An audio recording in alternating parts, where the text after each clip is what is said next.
Today, I'm answering one of your questions about valuing businesses that are essentially real estate.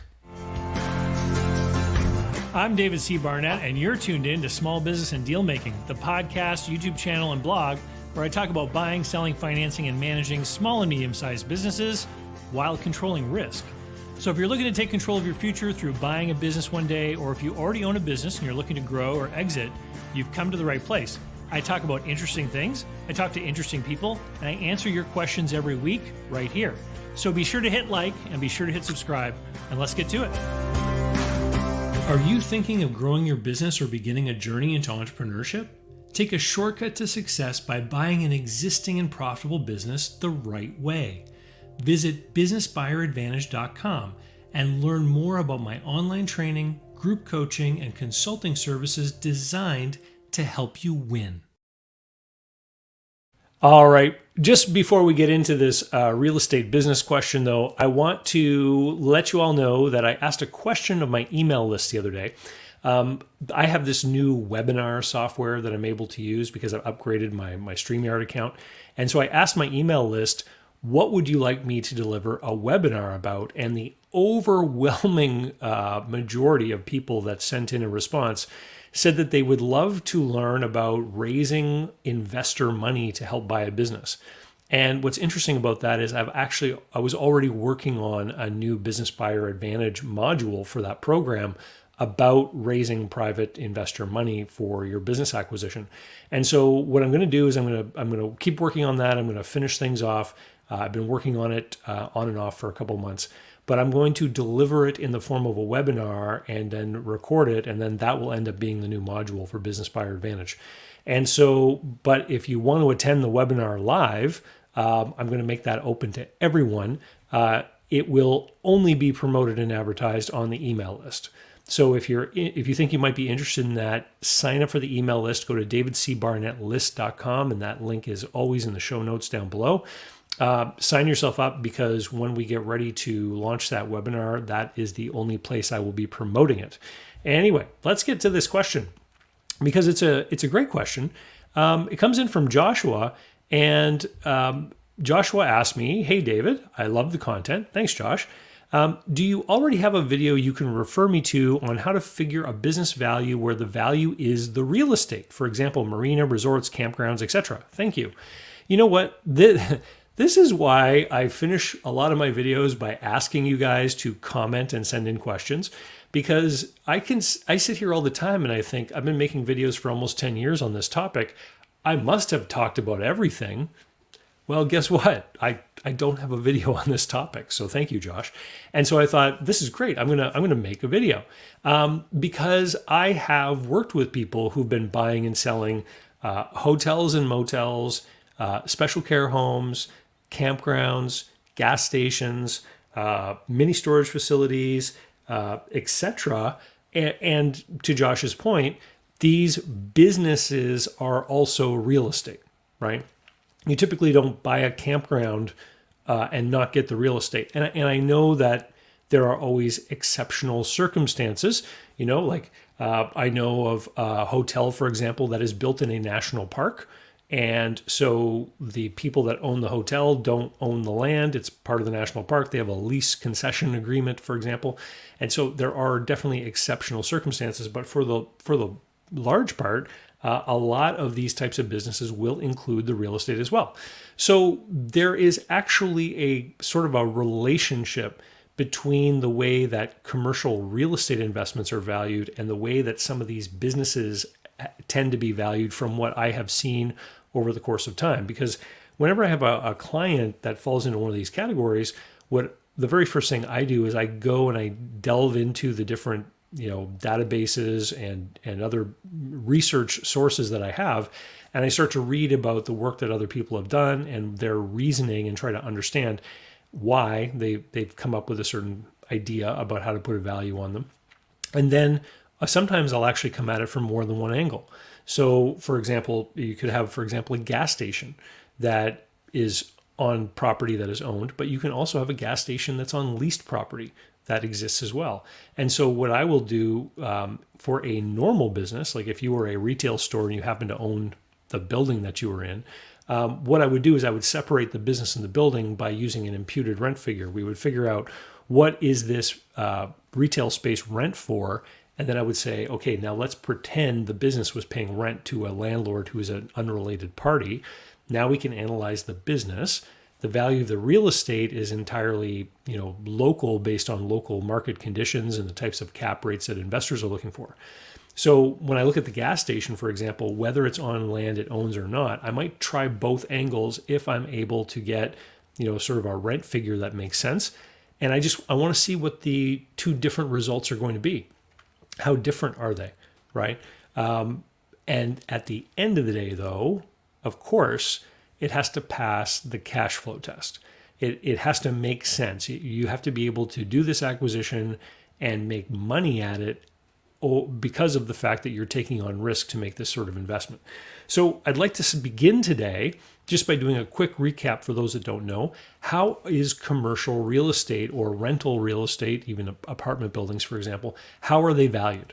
So in the world of real estate, what they do is they figure out a cash flow level that is often referred to as net operating income. And so this will often have some budgetary figures in it, like a budget for vacancy and a budget for management, right? And so the investor figures out this net operating income, and then you figure out what kind of capitalization rate that you want. This is the rate of return you want on your money. So, for example, if you had a building with a net operating income of $100,000 and you required a rate of return of 10%, what you do is you take that 100,000, you divide by 0.1, which is the decimal of 10%, and the result of that equation would be 1 million. So if your building earns 100,000 and you require a 10% rate of return, you're willing to pay $1 million to get that building, right? Makes sense? And so if we convert that cap rate of 10% into a multiplier, essentially what we're saying is that the investor is willing to pay 10 times the net operating income. Okay. So for example, if the investor was willing to have a rate of return of 5% or a 5% cap rate on that same $100,000, if you take 100,000 divided by 0.05, then the result would be $2 million. So in that instance, someone would be willing to pay 20 times net operating income. And the reason why I'm converting these from cap rate decimals into multipliers is because in this conversation that we have about business valuations, we're almost always talking about multipliers, right? What multiple of cash flow? It's just a different way of framing the conversation that we have over here in this small business world. So when I go and do research, for example, on hotels and motels, what I will often find is that I'll see things where it will say that, a motel will typically go for between 8 to 11 times EBITDA. Now, instead of net operating income, which is a measure of cash flow that the people in the real estate world are using, over here in the business world, we're using EBITDA. And, what does EBITDA include? Well, it includes, the pay for the manager, for example. And so you have to make sure you don't confuse EBITDA with STE, and I've made many videos about that. And so when I read other people's comments that have worked on these cases, what will they say? They'll say if it's like an independent non-flag motel, then it might go for the lower end of that range. If it is really top notch and beautiful and has nice amenities and it's got a brand that everyone would recognize, then it might go for the higher end of that multiple. Now, you might be thinking, hey, a normal small business goes like 3.5 times EBITDA. Like, how can anyone afford to pay 11 times EBITDA? Well, the key behind that, of course, is the fact that when you have real estate attached to the business, all of a sudden it opens the door to leverage that can be amortized over a much longer period of time. So instead of trying to figure out how to pay the business off in, 6, 7, or 10 years, depending on where you live and what financing is available. Now we're talking about loans that we can put over 20 or 25 years, for example. And that's how we can get the cash flow to work. The other important thing about real estate when we're considering businesses that are real estate, is that the real estate can have an effect of putting a floor on the price. So what do I mean by that? Well, you could have a really unsuccessful bed and breakfast, for example, or country inn. In around here where I live, there's plenty of old sea captains' homes that are on these picturesque locations up on the cliff overlooking the roaring ocean below, and it's very beautiful, and people go, wow, what a great place to stay. But the reality is you can only charge a certain amount of money for a room stay, and if you only have like 7 rooms, you could be maxed out at your occupancy during tourist season, which around here is like 10 to 12 weeks. And at the end of the day, this endeavor will never make sense as a business, right? You're never going to have an amount of cash flow that is going to be anything more than just a job for the people that own it and live there and get to be the innkeepers, right? But that building, that old sea captain's home, is going to have a certain value because there may be people that want to buy it and just turn it into their home, right? And so you could have, for example, one of these bed and breakfast operations, and on paper, if you looked at the EBITDA might be 0 or negative because, really maybe there's an STE of 50 grand. And the people that own it and run it are happy with that because all of their living expenses basically get to be written off as part of the business's expenses, right? The food, the power bill, the heating, all of that stuff is now business expense. So they're happy with it, but it would never really make sense from a business point of view. For me, for example, for me to invest and buy that thing and then pay someone to run it, I wouldn't come out ahead. But a real estate agent might say, I can sell that for $1.5 million. Because there are people who are willing to pay that for this kind of property at this location, right? So these businesses can often have these artificial floors on their value based upon where the real estate is.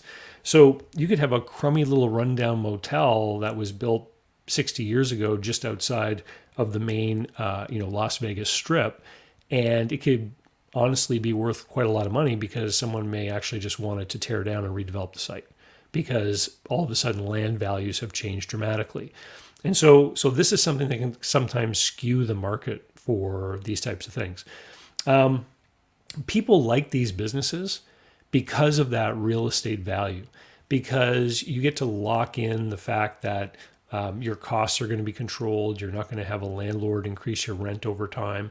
It really does create a 2-pronged investment strategy where you can have the operating entity, producing that cash flow for you, but you're also making a long-term bet on the capital appreciation of the property, much in the same way that people approach investing in rental properties of every variety, right? And people always talk about these 2 different ways that you can make the business, make the investment work for you.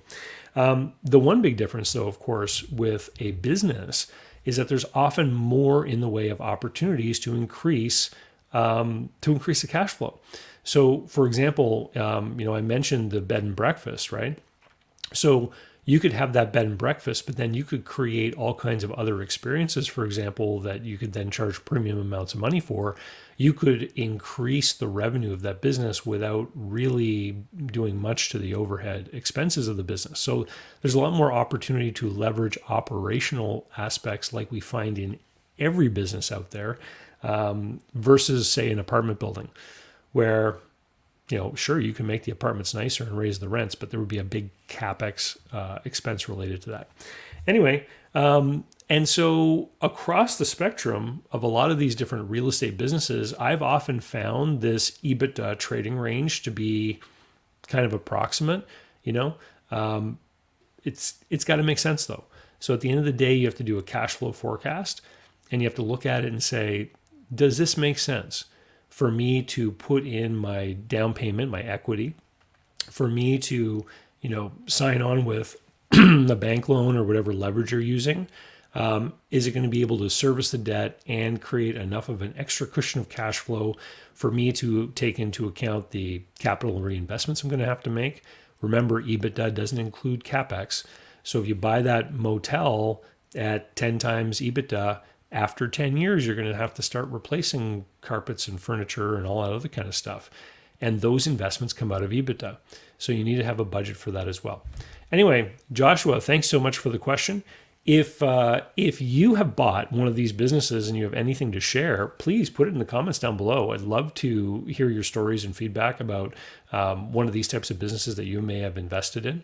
And if it's something that you are really keen on, there are other creators out there creating content about most of these categories specifically. There's a gas station guy I follow on Twitter. I know that there's a bunch of YouTube channels about mini storages, for example, which would be another one of these businesses which are real estate.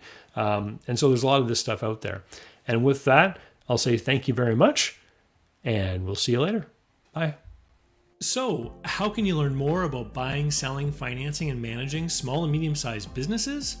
Easy. Go over to my blog site, davidcbarnett.com, where you can learn more about me and how I work with my clients. You can learn more about my books and courses that I prepared for you. You can find out how to subscribe to my email list, the YouTube playlists, and more. There's literally hundreds of hours of content there, all for free, and I'd love for you to be my guest. Special thanks go to Mark Willis at Lake Growth Financial, today's video sponsor. Mark helps people better manage their personal and business finances through the Bank on Yourself insurance strategy. This is something I've done personally and I've seen others use it successfully for years. Go to newbankingsolution.com to find all the interviews I've done with Mark and learn more about the advantages of these programs. While there, sign up for a free consultation to learn what this solution might look like for you. Are you still there? Good. Because there's something else I wanted to amend on the end of this video. And that is simply that within certain categories of these real estate businesses, there are other sort of rules of thumb or methodologies that have been applied by different people. So for example, in the hotel motel space, I know of a lender who kind of specializes in this industry, and they will actually base their loans based on being willing to lend a certain dollar value per room, right? And so that's another thing that you will often see. In the world of residential real estate investing, you'll see people that will say, I value these rental properties at a certain amount per door, meaning by the apartment. And so that same kind of idea can sometimes exist in these other things too, like in hotels. So these guys in particular are willing to lend a certain amount per door to people that are buying these motel properties. Anyway, thanks for sticking around. We'll see you later.